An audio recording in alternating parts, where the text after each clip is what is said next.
Hello and welcome to a Writer's Odyssey, where we will be learning language skills for life. This series is on Directed Writing 411. I am Wendy Bowe. Let our travels begin. For this adventure in directed writing, we will be exploring making inferences. By the end of this expedition, you will be able to recall what it means to make inferences, identify explicit and implicit details, and also point out the importance of making inferences as it relates to directed writing. In order to obtain the maximum points for directed writing questions, you must be able to identify all of the relevant information required to answer the prompt. The answers are not always in plain sight, so you will have to dig a little deeper. Sometimes digging deeper can be challenging, but by the end of this video, you will know how to. But first, what does it mean to make an inference? Simply put, to make an inference means to read between the lines or draw conclusions about information given. In most instances, the writer presents us with two types of information. They are explicit and implicit information. Do you know the difference? Remember that explicit information can be easily identified. This is because the writer has told us directly the information he wants us to know. This is explicit. However, implicit information requires you to utilize clues and prior knowledge to assist with figuring out the information. This is implicit. Let us take a look at an example of explicit detail. Remember, the writer will tell us directly or specifically the information.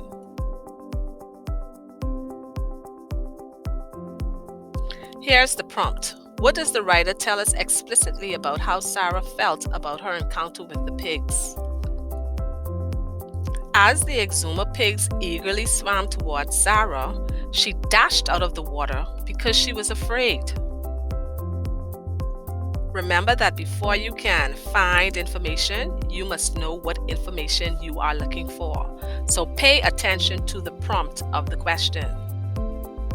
If you thought that Sarah was feeling afraid or scared, then you are absolutely correct. It is quite clearly and directly stated that Sarah was afraid. How do you know? The writer says so. She was afraid. Because of this, she ran away quickly. Maybe I would too. Let us now take a look at an example of implicit detail. Sometimes you will have to focus a little more on the details the writer gives to find this information.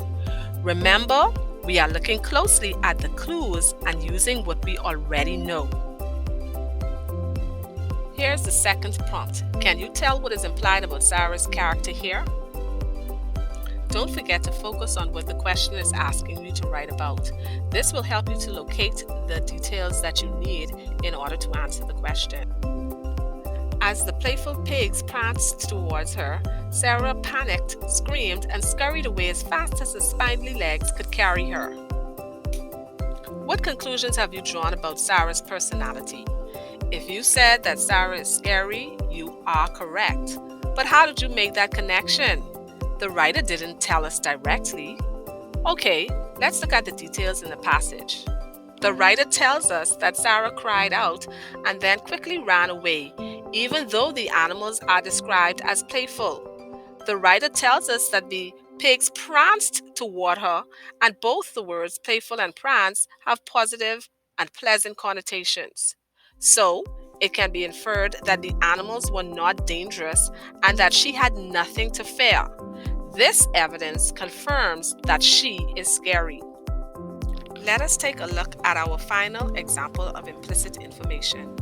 You will complete this one on your own. Can you tell what is implied about Fred's character? Eyeing the suddenly emptied chair in the crowded stadium, Fred dashed to claim it, disregarding the pregnant lady who was also waiting for a seat. Have you figured out Fred's character trait? If you said that Fred is inconsiderate or selfish, you're right on the money. How were you able to identify Fred's character trait? Did you pay attention to all of the information that the writer gave you? Did you use your own knowledge or personal experiences to help you understand? Let's look quickly at the details.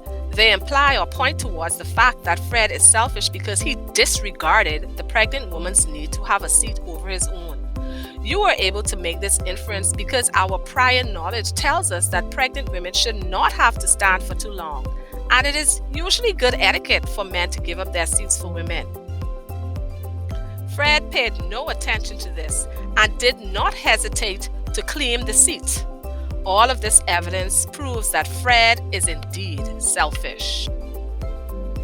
As we conclude, let us remember that in reading a passage and responding to a directed writing prompt, you are usually called on to recognize explicit information and make inferences about implicit information in order to gather the maximum number of points for this question.